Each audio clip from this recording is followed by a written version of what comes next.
Hi everyone. So now let us start with the next chapter, that is your 10th chapter, Principles of Management. Here we'll understand some good points regarding the management. What is the meaning of management? What is the definition of management? What will be the functions of management, nature of management? So all this topic we are going to learn under this chapter here. So first we are going to learn about the meaning and definition of management. So see the meaning of management. See guys, management or managing is the administration of an organization. Sir, what do you mean by this? I'll give one example here. Let us say there is one company called Oril Limited. Got it? Oril Limited is a company. So I can call this company as an organization also. Got it? So I'll use the word called organization instead of a company here. So there is an organization called Oril. Now the persons who are managing this business, understand here, the person who is managing these organizations, these persons will be called as a management here. Got it? So understand here what this person will be doing. This person will be managing the organization, or they will be administering the organization here. Managing is also called administration here. Got it? So hence they are saying management is the managing of an organization or administration of an organization here. Got it? So this is your first point. Next point is management includes the activities of setting the strategies of an organization and coordinating the efforts of its employees to accomplish its objective through the application of available resources such as financial resource, natural resource, technological resource and human resource. Understood? I know you didn't understand anything here. See guys, sir, now what will be there in the management?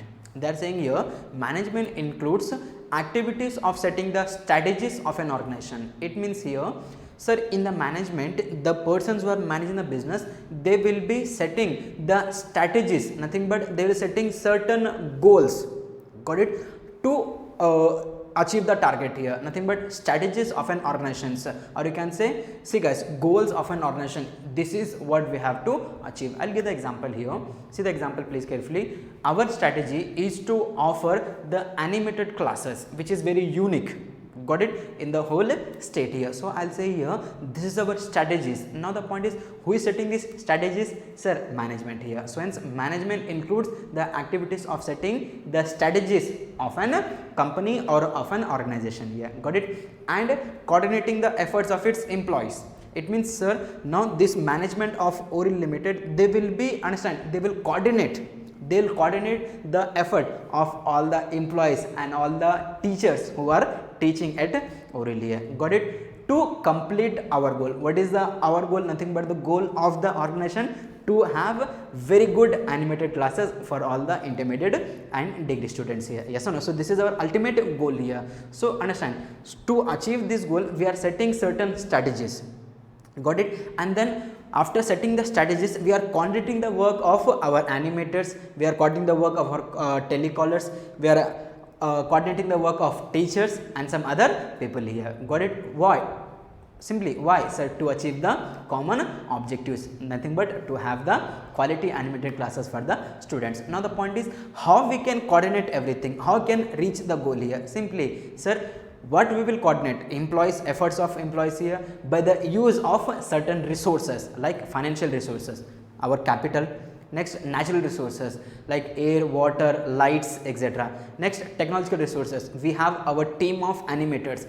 They will be called as technological resources. And human resources, nothing but we have certain other employees like telecallers, teachers. So they will be called as human resources. So management will be using all these resources and they will be coordinating the efforts of all employees to achieve the common objective of organization, that is to offer animated classes for you people. Got it? So this will be there in the management. See the next point.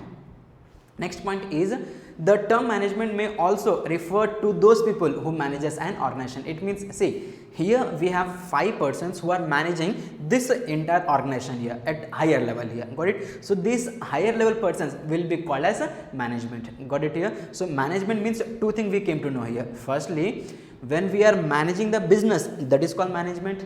And sir, the persons who are managing this business, they are also called as a management here. Got it here? So hence the term management may also refer to those people who manages the organization here. Got it? So this was about the meaning of organization. Now let us go for the definition of management here. After completing meaning of management, now let us go for the definition of management. See, this definition is given by a person called Peter F. Drucker. So let us see here. According to Peter F. Drucker, management is a multi-purpose organ that manages a business, manages managers, manages workers and work. What do you mean by this point, sir? I can't understand this point here. See guys, it means this person called Peter F. Drucker, he is saying that management is a multi-purpose organ. It means management will do so many things. Got it? Like managing the business, managing all other managers in our company, managing the workers in our company and managing their works. So managing, understand here, managing the business, managing the managers, managing the workers, managing the works, all will come under the management. Hence management has to perform so many activities here. Hence they are saying it is a multi-purpose organ. Got it? So this was about the definition of management. With this we completed meaning and definition of management. Thank you.